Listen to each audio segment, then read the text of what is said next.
In the Pokemon games, everything centers around battling and training, and because of that, most of the surrounding content is focused on that too.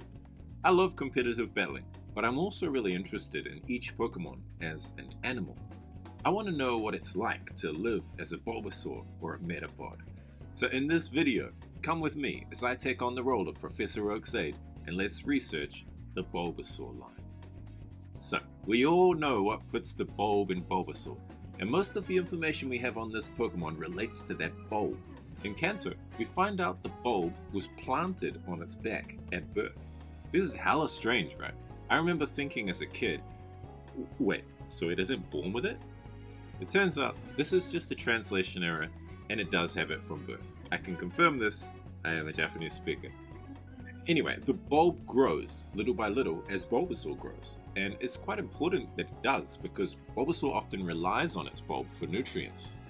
Pokemon Stadium gave us more info on what's inside the bulb, and it's filled with a bunch of seeds. And we can also see here that the bulb contains pollen, which is highly appetizing to other Pokemon like Heracross. Johto taught us that in those seeds, we find Bulbasaur's nutrients, and when he is still a baby and can't forage for food, he gets everything he needs from those seeds. Now, pollen presents an interesting development because they say that Bulbasaur is often seen sleeping in the sun, and it is this sunbathing that grows the seed on its back. But until now, we've been told that the bulb grows with the body. This information about the sun suggests that the body grows with the bulb. Consider this theory. The sun grows the bulb, the larger bulb now contains more nutrients, and the increased nutrients might be what grows the body. With the release of Pokemon Sleep, we've also found out that perhaps the reason Bulbasaur is sleeping in the sun is to focus on receiving nutrients from the bulb so that it can grow bigger. Ash's Pokedex tells us that researchers are not sure whether to classify Bulbasaur as a plant or as an animal.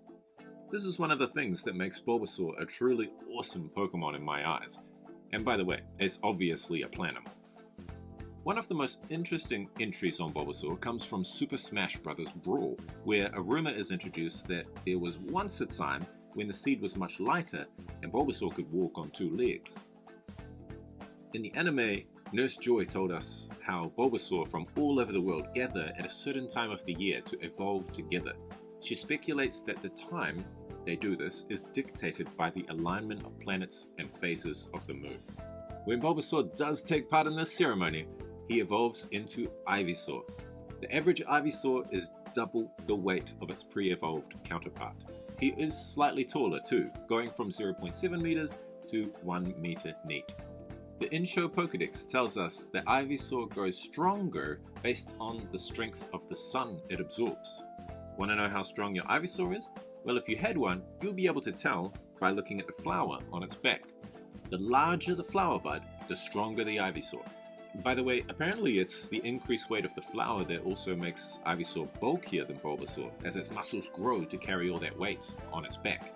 Once again, we have Super Smash Bros. To thank for that, and I'm starting to wish the in-game dex was as good as the Smash Bros. Trophy information. It also tells us that Ivysaur can stand on two legs if the flower isn't too heavy. Combine that with the previous info, and we can ascertain that if you see Ivysaur on two legs, it probably isn't very strong yet. I'm looking at you, Gen 1 Ivysaur.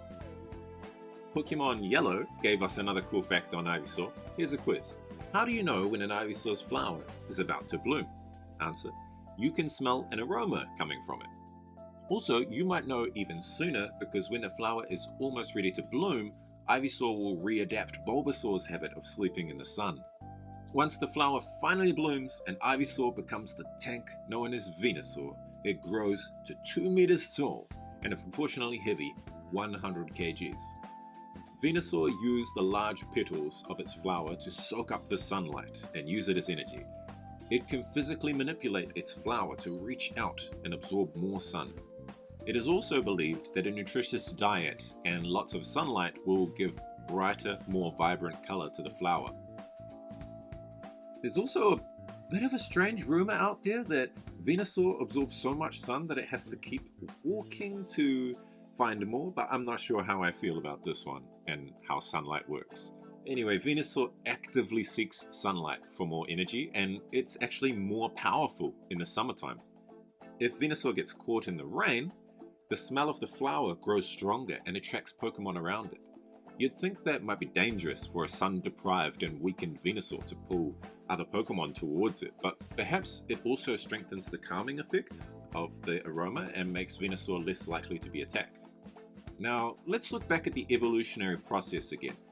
When Ash's Bulbasaur refused to evolve, the wild Bulbasaur tried to force it. After the others became Ivysaur, they were angry that Ash's Bulbasaur still did not evolve.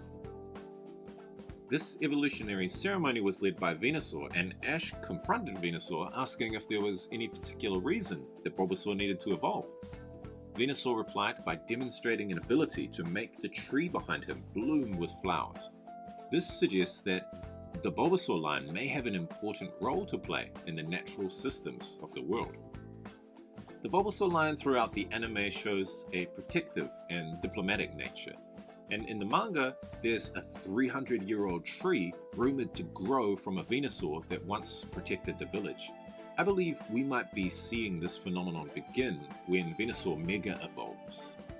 Being 150% heavier than Venusaur, the thick skin of Mega Venusaur neutralizes its weaknesses to fire and ice, leaving only flying and psychic to fear. Venusaur can also transform into a Gigantamax form, and when it does, it can make you pass out just from its pollen. Take that, Heracross. And by the way, that pollen is expelled with the force of a volcanic eruption, so the area of effect is going to put half the city to sleep. Gigantamax Venusaur's vine whip is so powerful that it can easily topple a 10-story building. And that, unfortunately, brings us to the end of our Bulbasaur line research, or at least for now. Stay tuned for more Pokemon investigations.